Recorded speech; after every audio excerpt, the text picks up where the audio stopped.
বলতেছে উৎপাদকে বিশ্লেষণ করো।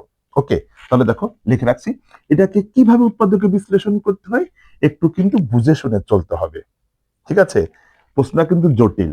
সবসময় এক নাম্বারে দেখবা একটু জটিল কোশ্চেন থাকে, আর ওই কোশ্চেন গুলাকে একটু বুদ্ধি খাটিয়ে আনসারটা করতে হয়। ঠিক আছে, এসএসসির বন্ধুরা একটু ভালো করে লক্ষ্য করো। হ্যাঁ, আচ্ছা আমি এখানে এইচএসসি লিখে নিলাম। এইচএসসির যারা 26-27 সালে, ঠিক আছে, যাই হোক, যদি বইটা থাকে এই অঙ্কটা খুব ইম্পর্টেন্ট। ওকে, তাহলে দেখা যাক দিনাজপুর 2025 সালের কর আনসারটা করতে পারি কিনা। তোমরা কি করবা, এটা সলিউশন করার জন্য মনে করো যে আমি এইটার সাথে সাপোজ এই 3 কে রাখলাম, ইনটু আকারে রাখলাম বন্ধুরা। হ্যাঁ, একটু ভালো করে লক্ষ্য করো। তো এই 3 তো আমাদের গণিতে বেশি কিছু লেখার নিয়ম নাই। ঠিক আছে, 3 বেশি লিখছি। এখন এই 3 কে কাটার জন্য উল্টো আবার মনে করো অনডিভাইডেড 3 লিখলাম। দেখো কি, তাহলে কি সমতা বিধান হলো তো বন্ধুরা? হ্যাঁ, যে বেশি কিছু লেখার নিয়ম নেই, এই 3 বেশি লিখছে, আবার এটাকে কাটার জন্য অনডিভাইডেড 3 লিখছি, মানে ইনটু আকারে 3 লিখছি, আর এই 3 কে কাটার জন্য ভাগ আকারে 3 লিখছি। তাহলে কি বেশি কিছু কিন্তু লিখলাম না সলিউশন করার জন্য। ওকে, তাহলে এবার চলে যাওয়া যাক, এটা থাক। এবার এই 3 দিয়ে সবটিকে গুণন করে দাও, তাহলে কি হবে? 3x² minus 10 into 3 divided 3xy plus 3y², এরকমটা দাঁড়ালো কিন্তু। ঠিক আছে, এবার দেখো যে এখানে 3x² মাইনাস a3 কেটে গেল, তাহলে কি থাকে? 10xy প্লাস 3y², এটা। ওকে, এখন ভগ্নাংশ তুলে দেওয়ার পর, মানে ভগ্নাংশ তোলার জন্য কিন্তু আমি সিস্টেমটা করলাম। ঠিক আছে, এবার দেখো এইখানে কেমনটা হয়েছে। তোমরা মিডল টার্মের রাশির সাথে মনে হয় পরিচিত আছো। ঠিক আছে, বিষয়টা এরকম, মনে করো যদি মিডল টার্ম রাশি একটা যদি এরকম থাকে x² মাইনাস মনে করো যে 9x প্লাস 20, এটাকে কিন্তু মিডল টার্ম করা যাবে। কি দেখে বুঝবো? যে এই যে আমাদের যে এক্স চলকটা আছে, চলকটার উপর পাওয়ার আছে 2, 2 এর অর্ধেক কত? 1, এর উপরে 1 আছে আর একটা ধ্রুবক সংখ্যা আছে, তাহলে কি মিডল টার্মের আওতায় পড়ে। আবার কিছু কিছু ব্যতিক্রমও কিন্তু থাকতে পারে। ঠিক আছে, তাহলে এরকমটা এটা মিডল টার্ম করা যাবে। আবার তোমরা যদি কখনো এরকম রাশি দেখো যে এরকমটা আছে, নতুন একটা লেটার আছে, আবার এই যে নতুন লেটারটা আছে ধ্রুবক সংখ্যার সাথে, ওটার আবার ডাবল হবে, এটাকে মিডল টার্ম করা যাবে। ঠিক আছে, তাহলে দেখো এই রাশিটার মতো দেখো এটা দেখা যায়। ঠিক আছে, দেখো এই যে ওয়াই একটা নতুন লেটার, আবার এই নতুন লেটারটার ধ্রুবক সংখ্যার সাথে কি ডাবল আছে, y² আছে, এখানে যা থাকবে এটা তার ডাবল থাকবে, তাহলে মিডল টার্মের আওতায় পড়বে। তাহলে মিডল টার্মের আওতায় পড়ে গেল সুন্দর করে। এবার যদি কখনো সামনে এরকম অক্ষর থাকে, সংখ্যা থাকে, এর সংখ্যার সাথে এখানে গুণন করতে হয়। 3 3 9, তার মানে গুণন করে 9 যোগ করে 10, তার মানে কি বন্ধুরা? 9 9, 9 আর 1 যদি যোগ করি 10 হয়ে যাবে। ঠিক আছে, তাহলে দেখো যে এই যে 1/3 ইন্টু, এইবার এই 3x² minus 9xy minus xy যোগ করি, তাহলে এখানে যেহেতু মাইনাস আছে এখানে মাইনাস দিতে হবে, কারণ এটা হচ্ছে মাইনাসের যোগ। ওকে, তাহলে xy প্লাস 3y², এরকমটা দাঁড়ালো। এবার দেখো এখান থেকে আমরা 3x কমন নেব, 3x যদি কমন না, শুধু x প্লাস কি থাকবে? x এখানে মাইনাস, সরি মাইনাস 3y। এবার এখানে মাইনাসের y কমন নাও, মাইনাসের y কমন নিলে এখানে থাকবে শুধু x মাইনাসে প্লাসে মাইনাস এই 3y। ঠিক আছে, এবার দেখো দুইটা ব্র্যাকেটে কিন্তু একই টার্ম থাকে, যে একই টার্ম থাকে। তাহলে কি করবা? এইবার যে কাজটা করবা সেটা হচ্ছে ব্র্যাকেটেরটা কমন নাও, x মাইনাস 3y, আর এবার ব্র্যাকেটের বাইরেরটা এই 3x আর মাইনাস y। হ্যাঁ, 3x মাইনাস y, এই হচ্ছে আমাদের কি হয়ে গেল? মিডল ফ্যাক্ট মাধ্যমে উৎপাদকে বিশ্লেষণ করলাম। এটাকে উৎপাদকে বিশ্লেষণ করতে বলছিল। তাহলে কি বুঝলাম? উৎপাদকে বিশ্লেষণ মানে ওই রাশিটাকে একদম গুণনীয়ক আকারে প্রকাশ করা, ইনটু আকারে প্রকাশ করা। দেখো এই যে ইনটু আকারে প্রকাশ করি, একটা পদে পরিণত করেছি। এখানে আমাদের ছিল 3টা পদ, 3টা পদকে এখন একটা পদে পরিণত করেছি, ইনটু ইনটু। ঠিক আছে, একটা পদে পরিণত করলাম, এরই নাম হচ্ছে উৎপাদকে বিশ্লেষণ। তাহলে দেখো বন্ধুরা, এবার হচ্ছে খ নাম্বার, যে খ নাম্বারের জন্য কি বলতেছে যে এরকমটা উদ্দীপকে দেওয়া আছে আর এটার মান বের করতে বলে। ঠিক আছে, দিনাজপুর বোর্ড 2025 সালের কিন্তু ক নাম্বার। ওকে, তাহলে আমরা প্রথমে কি করব, যে এইখান থেকে ওয়াই এর ভ্যালুটা বের করব। ঠিক আছে, ওয়াই এর ভ্যালুটা বের করার জন্য আমরা যে অ্যাকশনটা করব একটু ভালো করে লক্ষ্য করো। Y square is equal to এই যে রুট ওভার 35, এরই ভিতরে এবি লুকায়িত আছে, মানে এই পাশে এমন একটা সূত্র ফালাও যেন এ প্লাস বি হোল স্কোয়ারের সূত্র আসে। ঠিক আছে, তখন এই স্কোয়ার এই পাশের স্কোয়ার ওই পাশের স্কোয়ারটা রাইট সাইড স্কোয়ারটা উঠে যাবে সূচকের নিয়ম অনুযায়ী। ওকে, তাহলে আমরা এইখান থেকে এটা ভাঙার চেষ্টা করব, যে এটা হচ্ছে কত 35, ঠিক আছে 35, তাহলে 35 কি এমন দুটো সংখ্যায় ভাঙো ওই দুটো সংখ্যা যোগ করলে যাতে 12 হয়। ঠিক আছে, তাহলে দেখো আমি যদি এরকমটা করি, দেখো তোমরা বুঝতে পারবে না, 7 গুণন 5, 5 7 35, 7 আর 5 যোগ করলে কি 12 মিলে যাচ্ছে তো। হুম, একটু ভালো করে লক্ষ্য করো। হ্যাঁ, তোমাদের চোখের সামনে বোঝার জন্য কিন্তু এত প্রচেষ্টা। ঠিক আছে, এরকমটা করলাম, করার পর এখন এই 12কে এখানে 7 বড় সংখ্যাটা রেখে দিবা আর এটাকে ভেঙে দিবা 2a এই বি। ওকে, আর এই যে 12-র যে 7 এখানে লিখে রাখছি আর 5টা এখানে লিখবা সূত্র আন্ডারে নেওয়ার জন্য। ঠিক আছে, ওকে, এবার দেখো ওয়াই স্কোয়ার, এবার এই যে এখানে 7 এর উপরে রুট দিলাম, রুটকে কাটার জন্য স্কোয়ার দিলাম। ঠিক আছে, তার মানে কি আগের সে 7 7ই আছে, লাভের থেকে কি হবে আমাদের সূত্র আন্ডারে চলে যাব। ওকে, তাহলে 2 into root over 7 into root over 5 plus এই রুট 5, এই দেখো এই স্কোয়ার। আবার ওই একই কাজ করলাম, এখানে যে কাজ করছে এখানে লাভের থেকে কি হলো square plus 2ab plus B square. ঠিক আছে, এর সূত্র ফলাবো। তাহলে কেমনটা দেখো, এই এ প্লাস বি এই হোল স্কোয়ার। ঠিক আছে, এবার উভয় পাশের স্কোয়ারটা কেটে গেল, তাহলে Y is equal to root over 7 plus root over 5। এটা শুধু ওয়াই এর মানটা বের করলাম। এখন আমাদের এখানে দেখো কেমনটা আছে, যে ওয়াই একটা নিচে আছে। ঠিক আছে, তার মানে এটাকে একটু বিপরীতকরণ করতে হবে, ব্যস্তানুকরণ করতে হবে, তাহলে ওয়াইটা কি হরে চলে যাবে। ওকে, তাহলে এখান থেকে আমরা একটু সাইজ করে নেব, এই যে বিপরীতকরণ করে অর্থাৎ ব্যস্তানুকরণ করে। এই যে ডিউকবাজি। ঠিক আছে, ডিউকবাজি খাওয়ালাম, ওই যে পোলাপান পানির ভিতরে ডিউকবাজি মারে না, সেই ডিউকবাজি। এই এর নিচে অন ছিল, অন উপরে গেল, ওয়াই নিচে চলে আসলো, পুরোটার নিচে অন ছিল, অন উপরে গেল, এটা নিচে চলে আসলো। ওকে, এখন এটাকে রিমুভ করতে চাই, তখন তোমরা জানো, তারপরে আমি তোমাদের চোখের সামনে একটু তুলে ধরি। দেখো বিষয়টা কেমন দাঁড়ায়, যে এটার অনুভূন্দি ধারা, অর্থাৎ এখানে প্লাস আছে তো আমরা মাইনাস দ্বারা কি করব, লব ও হরকে গুণন করব। ঠিক আছে, এই যে হ্যাঁ কি করলাম, মাইনাস দ্বারা এখানে যে প্লাস আছে এটার উল্টো চিহ্ন অনুবন্ধী দ্বারা লবহরকে গুণন করলাম। তোমরা কিন্তু পাশে লিখে নিবা যে লবহরকে root over 7 minus root over 5 দ্বারা কি করলাম, গুণন করে নিলাম। ওকে, এইবার একটু আমি এখানটাতে চলে আসি। হ্যাঁ, আচ্ছা, দেখো এটার কিন্তু মান বের করবো আমরা। এখন আমরা দেখো এই ক্যালকুলেশনটা নিয়ে যাব টেনে, যে 1 divided Y is equal to, এখন অন দিয়ে যদি এটাকে গুণন করি কি এটাই থাকবে নাকি বন্ধুরা বলো, এইটা কিন্তু থাকবে।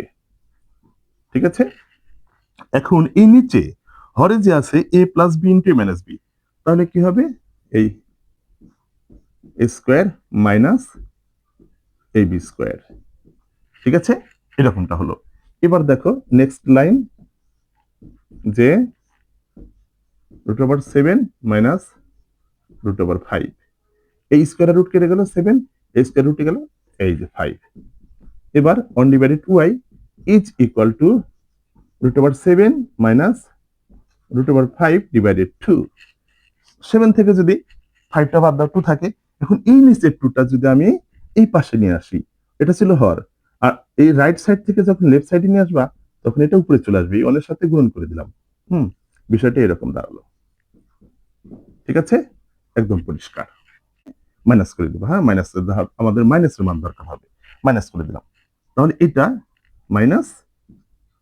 ঠিক আছে, এটা এইটা যে এই যেটা একটু ব্র্যাকেট দিলাম বন্ধুরা, একটু ভালো করে লক্ষ্য করো। হ্যাঁ, 7 মাইনাস রুট ওভার 5, এটাতে ব্র্যাকেট না দিলে চলবে, কারণ সামনে প্লাস আছে তো সমস্যা হবে না। এবার একটু ভালো করে লক্ষ্য করো এরকমটা। এবার এই রুট ওভার 7 মাইনাসে মাইনাসে প্লাস রুট ওভার 5 হয়ে গেল। হ্যাঁ, এবার এটা ভ্যানিশ হয়ে গেল। ঠিক আছে, একটু ভালো করে লক্ষ্য করো। এবার এই রুট 5 যোগ করলে দুইটা রুট 5। ঠিক আছে, এই ভ্যালুটা আমাদের কাজে লাগবে, বের করে রাখলাম। এখন আমরা এটার মান বের করে ফেলবো। ঠিক আছে, তাহলে এই উদ্দীপক থেকে আমাদের এটা কিন্তু বের করতে হবে। ঠিক আছে, এবার দেখো আমি এইটার মান এই যে এখানে বের করে দিচ্ছি, তোমরা একটু ভালো করে লক্ষ্য করো। হ্যাঁ, এখন y³ মাইনাস 8 ডিভাইডেড y³। ঠিক আছে, এবার দেখো এটা এরকম হলো, মনে করো এটাকে আমি ব্র্যাকেট দিলাম a³ মাইনাস এটাকে বানালাম b³। এখন a³ মাইনাস b³ এর মান নির্ণয়ের সূত্র তোমাদের জানতেই হবে। ঠিক আছে, a³ মাইনাস b³ এর সূত্র কি? একদম সোজা, a minus b whole cube plus 3a b into এই a মাইনাস এই b। ঠিক আছে, এবার মানটা বসিয়ে দাও। এটার মান y মাইনাস 2 ডিভাইডেড y এর ভ্যালু 2 ইন্টু রুট ওভার 5, তার উপরে পাওয়ার দাও 3। ওকে, প্লাস এই y কেটে গেল, 3 দুগুণে 6, আবার এটার ভ্যালু বসিয়ে দাও 2 ইন্টু রুট ওভার 5। ঠিক আছে, এবার দেখো একদমই জি, এই 2টার উপরে পাওয়ার আছে 3, দিয়ে দিলাম, তোমাদের বোঝার সুবিধার্থে দিয়ে দিলাম, যাও। আর এটার উপরে পাওয়ার আবার 3 আছে, রুট ওভার 5 এর উপরে পাওয়ার 3 আছে, তখন তোমরা তোমাদের বোঝার সুবিধার্থে আবার এখানে এই কাজটা করে দিলাম আমি, যাও। ঠিক আছে, তাও তোমরা বোঝো অঙ্ক। আর 6 দুগুণে 12 রুট ওভার 5। ওকে, এবার এটাকে যদি এটা 2 টু দি পাওয়ার 3, তার মানে কি 8 আছে। ঠিক আছে, আর এই যে রুটের ভিতরে যা আছে, পাওয়ার যদি 3 থাকে বন্ধুরা, কি করবা? ওইটা একবার রুটের বাইরে ভিতর থেকে বাইরে বের করবা, আর একবার রুটের ভিতরে রেখে দিবা। ঠিক আছে, একটু অঙ্ক মিস হবে না। এবার 5 8 40 root over 5 plus 12 root over 5, এবার যোগ করে দাও। ঠিক আছে, 40 আর 12 যোগ করলে কত হয়? 52। তাহলে এই 52টা রুট ওভার 5, এই হচ্ছে আমাদের কারেক্ট আনসার। ঠিক আছে, তাহলে দেখো বন্ধুরা, দিনাজপুর বোর্ড 2025 সালে ক্ষয়ের এই কাহিনীটা আসছিল। তাহলে একটু বুঝে শুনে যদি চলো, আশা করি একদম ভেঙে ভেঙে করে দিলাম, তোমাদের আর প্রাইভেট পড়া লাগবে না। ঠিক আছে, জাস্ট একটু চ্যানেলটাকে সাবস্ক্রাইব করে একের পর এক দেখতে থাকবে, একের পর এক দেখতে থাকবা, দেখবো অঙ্ক একেবারে হয়ে গেছে। ঠিক আছে, এবার দেখো বন্ধুরা, গ নাম্বার সলিউশন করতে হবে। উদ্দীপকে এটা দেওয়া আছে, আর আমাদের প্রমাণ করতে হবে এটা গ নাম্বারে। ঠিক আছে, এইবার দেখো, তাহলে এইটা ইকুয়াল টু এটা প্রমাণ করব। এখন আমাদের উদ্দীপকটাকে সারতে হবে, সুন্দর করে সাজাতে হবে, তারপরে আমরা এটাতে যেতে পারবো। ওকে, তাহলে এবার কি করা যায়? মনে করো কি করলাম, এইটা 2p², মনে করো -2 ইজ ইকুয়াল টু p-টাকে ওই পাশে পাঠিয়ে দিলাম। ঠিক আছে, আচ্ছা, এইবার কি করব, যে p দ্বারা কি করব, ভাগ করব, p দ্বারা করলাম, p দ্বারা ভাগ করলাম। ঠিক আছে বন্ধুরা, একটু ভালো করে লক্ষ্য করো, p দ্বারা উভয় পক্ষকে ভাগ করে ফেললাম। এবার কি হলো, যে এই p আর p² কেটে গেল, তাহলে কি হলো 2p minus 2 divided p is equal two 1 হয়ে গেল। এরকমটা কিন্তু হলো। এইবার কি করব, যে আমরা দেখো 2 দ্বারা এবার ভাগ করে দেই। হ্যাঁ, 2 দ্বারা যদি ভাগ করি, তখন মনে করো যে এরকমটা হবে 2p divided 2 minus 2 divided p, ক দ্বারা ভাগ করতেছি? 2 দ্বারা। এই যে 2 দ্বারা ভাগ করলাম, এই যে 2 দ্বারা ভাগ করলাম। ঠিক আছে, আচ্ছা, ভাগ করার পর এবার দেখো 2 2 কেটে গেল, p মাইনাস এটা কেটে গেল, 1 divided p is equal to half. ঠিক আছে, এইটা আমাদের P minus one by P এর মান হাফ হলো। এখন আমাদের এই যে এটা যে আছে না, এটা বের করার জন্য আমাদের কি করতে হবে, প্লাসের মান লাগবে, কিন্তু উদ্দীপকটাকে সাজাতে নিয়ে মাইনাসের মানটা বের হয়ে গেল। এখন আমরা প্লাসের মানটা বের করে ফেলবো। ঠিক আছে, তাহলে তোমরা লিখবা সরাসরি যে এরকমটা আমরা জানি। যদি তাড়াতাড়ি করতে চাও তাহলে এরকম লিখতে হবে, A plus B equal to root over A minus B whole square plus 4 A B, এটা জানতে হবে। ঠিক আছে, এবার দেখো কি করা যায়, মানটা পুটিং করে দিবা। এই যে এটার value P minus one by P এর মান 4, সরি 2 হাফ। তাহলে দেখো P minus one by P এর মান হাফ, এই হাফের উপর স্কোয়ারটা দিয়ে দিবা, আর প্লাস 4 এপিপি কেটে গেল, এটা এটা হয়ে গেল। ঠিক আছে বন্ধুরা, দেখো আর একটা লাইনে কি করা যাবে, এই ওয়ানের উপরে যদি পাওয়ার 2 দাও ওয়ানই থাকবে, আর এই 2 এর উপরে যদি পাওয়ার 2 দাও 4 হবে, এরকমটা দাঁড়ালো। ঠিক আছে, এবার দেখো এখান থেকে একটু ক্যালকুলেশনটা করবে, এটা টেনে নিয়ে যাই যেহেতু তোমাদের সুবিধা পাবা। P plus one divided P is equal two, এবার একটু লসাগু করে দিবা, যে এখানে 4 আর 4 4 আর এই 4 এর নিচে 1 আছে, তাহলে 1 আর 4 এর লসাগু 4। ঠিক আছে, এবার এই 4 কে যদি এই 4 দ্বারা ভাগ করো পাবা কত, 1। 1 দিয়ে যদি এই 1 কে গুণন করো তাহলে এই 1ই পাবো। 1 হচ্ছে 1, তোমরা পড়ছো না ছোটখানে। এবার এই 4 এর নিচে 1 আছে, এই 1 দিয়ে যদি 4 কে ভাগ করি 4ই পাবো। আর ওই 4 দিয়ে যদি এই লবের 4 কে যদি গুণন করি 4 4 কত হবে, 16। ওকে, তাহলে এবার দেখো এই আমাদের কি ভ্যালুটা বের হচ্ছে, যে রুট ওভার 17 ডিভাইডেড 4।